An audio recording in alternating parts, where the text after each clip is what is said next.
S, Google வந்து lay off announce பண்ணியிருக்காங்க. ஒரு 12,000 பேர்கிட்ட வந்து வேலை இழக்கக்கூடிய வாய்ப்பு இருக்குது அப்படின்னு சொல்கிறாங்க. இப்போ தான் அந்த நியூஸ் வந்திருக்கா அப்படின்னு கேட்டால் கிடையாது.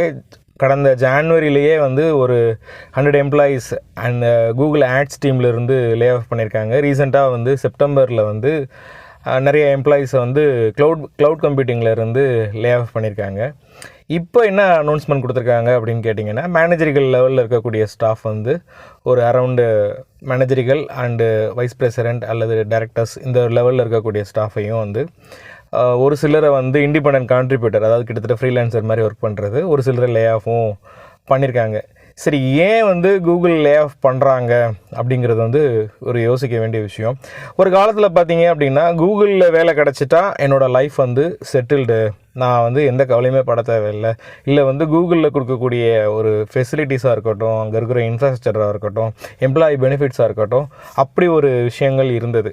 அப்படி இருந்த கூகுள் ஏன் வந்து லே ஆஃப் பண்ணுறாங்க அப்படின்னு யோசிச்சு பார்த்தீங்க அப்படின்னா, இப்போ ரீசெண்ட் டேஸில் பார்த்தீங்கன்னா காம்படிஷன் வந்து ஏஐ இண்டஸ்ட்ரி வந்ததுக்கப்புறம் நிறைய காம்படிஷன்ஸ் இருக்குது. ஃபார் எக்ஸாம்பிள் வந்து நீங்கள் கடைசியாக எத்தனை பேர் வந்து நீங்கள் எவ்வளவு நேரம் இதுக்கு முன்னாடி கூகுளில் சர்ச் பண்ணீங்க, இப்போ வந்து எவ்வளோ நேரம் ChatGPT, அதாவது ஓப்பன் ஏஐ அப்படின்ற கம்பெனியோட ப்ராடக்ட் தான் ChatGPTயில் கேட்குறீங்களா இல்லை கூகுளில் கேட்குறீங்களா? ஈவன் தோ கூகுளில் வந்து ஜெமினி ஏஐ இருந்தாலுமே நீங்கள் கேட்குற சர்ச்சுக்கு வந்து அது எடுத்தோடனே ஏஐ பேஸ்டு ஆன்சர்ஸ் கொடுக்குது ஃபஸ்ட்டு ரிசல்ட்டில். பட் இருந்தாலும் எவ்வளோ நேரம் நம்ம வந்து இதுக்கு முன்னாடி கூகுளில் ஸ்பெண்ட் பண்ணோம், இப்போ வந்து நம்ம வந்து எவ்வளோ நேரம் ChatGPTயில் ஸ்பெண்ட் பண்ணுறோம் அப்படின்னு பார்த்தீங்கன்னா, there is a huge difference. இப்படி ஒரு ஹியூஜ் டிஃப்ரென்ஸ் இருக்கும்போது கூகுளோட மெயின் இன்கம் ஸ்ட்ரீம் என்ன அப்படின்னு பார்த்தீங்கன்னா, ஆட் ரெவென்யூஸ் தான். உங்களுக்கு எல்லாருக்குமே தெரிஞ்ச விஷயம்தான். ஸோ நமக்கு அதில் செலவழிக்கக்கூடிய நேரமே குறைவாக இருக்கும்போது எப்படி வந்து கூகுள் வந்து ஆட் ரெவென்யூ மூலமாக வந்து இன்கம் ஜென்ரேட் பண்ணோம் அப்படிங்கிற ஒரு விஷயம். அண்டு மோரோவர் இந்த மாதிரி டெக் கம்பெனிஸ் எல்லாருமே வந்து எப்படி யோசிப்பாங்க அப்படின்னு பார்த்தீங்கன்னா, இப்போ நம்ம ஒரு கம்பெனி நடத்துகிறோம் அப்படின்னா, ஒரு பிஸ்னஸ் பண்ணுறோன்னா ஒரு 10% இல்லை ஒரு 20% ப்ராஃபிட் இருந்தால் போதும் அப்படிங்கிற மாதிரி ஒரு யோசனையில் செயல்படுவோம். என்னோடய ஃப்ரெண்டு ரீசெண்டாக சொல்லிக்கிட்டு இருந்தார், அவருக்கு வந்து ஒரு லே ஆஃப் நடக்கும்போது அவங்க கம்பெனி வந்து ஸ்டில் ப்ராஃபிட்டில் தான் இருக்குது, இருந்தாலும் நிறைய எம்ப்ளாயிஸ் வந்து லே ஆஃப் பண்ணுறாங்க அப்படின்னு. ஏன்னா இவங்களுக்கெல்லாம் வந்து ஜஸ்ட் நம்மளை மாதிரி ஒரு 10 or 20% ப்ராஃபிட் இருந்து சஸ்டெயின் பண்ணிட்டு போவோம் அப்படின்ற மாதிரி ஒரு தாட் ப்ராசஸ்லாம் இருக்காது. தே வாண்ட் 10x 20x 100xன்ற மாதிரி ஒரு ப்ராஃபிட், அந்த மாதிரி ஒரு பெர்ஃபார்மன்ஸ் தான் எதிர்பார்ப்பாங்க.